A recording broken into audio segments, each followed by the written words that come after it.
नमस्कार मित्रों, मैं डॉक्टर आलोक शांठिया AIRO NDF चैनल में आपका स्वागत करता हूं।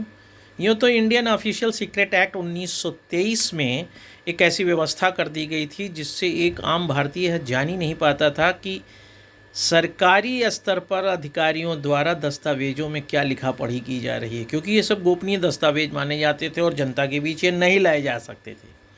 लेकिन स्वतंत्रता के बाद और विश्व के तमाम देशों में, जिसमें स्वीडन पहला देश था, 12 अक्टूबर 2005 को भारत में सूचना अधिकार अधिनियम लाया गया।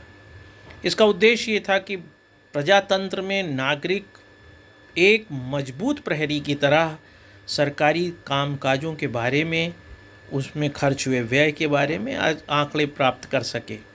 और आरंभ में यह एक मजबूत कड़ी भी लगती थी, लेकिन जिस तरह से हाल में सुप्रीम कोर्ट ने छत्तीसगढ़, तेलंगाना आदि सहित कई राज्यों में सूचना आयोगों की दुर्दशा, उनके खाली पड़े पदों को देखते हुए यह टिप्पणी करी कि यह कानून धीरे धीरे एक मृत कानून बनता जा रहा है, उसमें दो राय नहीं है।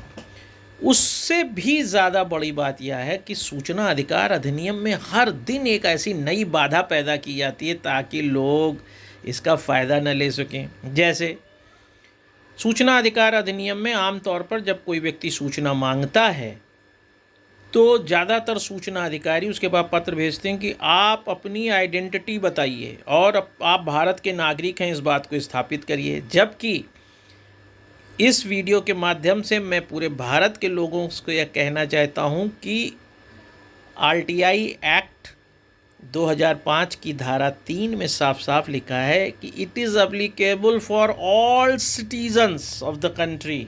ऑल सिटीजन्स में वो लोग भी आते हैं जो 182 दिन आपके देश में रहे हैं और उनके पास आधार कार्ड है। इसलिए यह ज़रूरी नहीं है कि हम भारतीय हैं या नहीं। और इस बात को ज़्यादा स्पष्ट किया है धारा 6 की उपधारा 2 में, जिसमें साफ साफ लिखा है कि कोई भी व्यक्ति जो सूचना मांग रहा है, उस सूचना मांगने के बाद उसकी आइडेंटिटी को जानने का प्रयास नहीं किया जाएगा।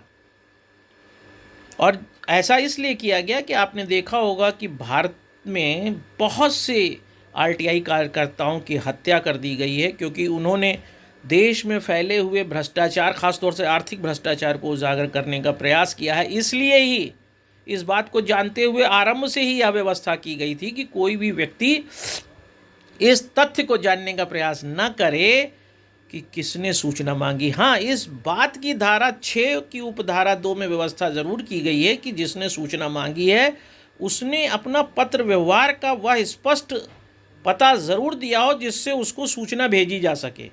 लेकिन किसी को यह अधिकार नहीं दिया है कि वह जानने का प्रयास करे कि वास्तव में वह व्यक्ति कहाँ है, कौन है, क्योंकि इससे किसी की जान को खतरा पड़ सकता है। और संविधान के अनुच्छेद 21 में गरिमापूर्ण जीवन जीने का अधिकार RTI कार्यकर्ता को है। उसके जीवित रहने का मौलिक अधिकार सुनिश्चित होना चाहिए, उसके मानवाधिकार सुरक्षित होना चाहिए। इसलिए जब भी कोई भी व्यक्ति, सूचना अधिकारी, PIO, लोक अधिकारी आपके पास कोई पत्र भेजता है और कहता है कि आप यह स्थापित करें कि आप भारतीय नागरिक हैं, तो उससे कहिए कि धारा 3 के अनुसार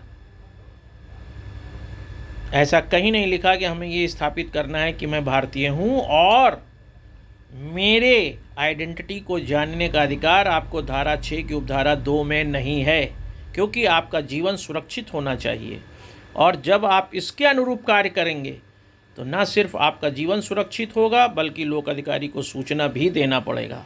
अपने अधिकारों को ढंग से जानिए, क्योंकि आपके कर्तव्य ही मानवाधिकार की स्थापना करते हैं। ऐसे ही किसी और अच्छे मुद्दे पर मैं आपके साथ फिर होऊंगा। नमस्कार।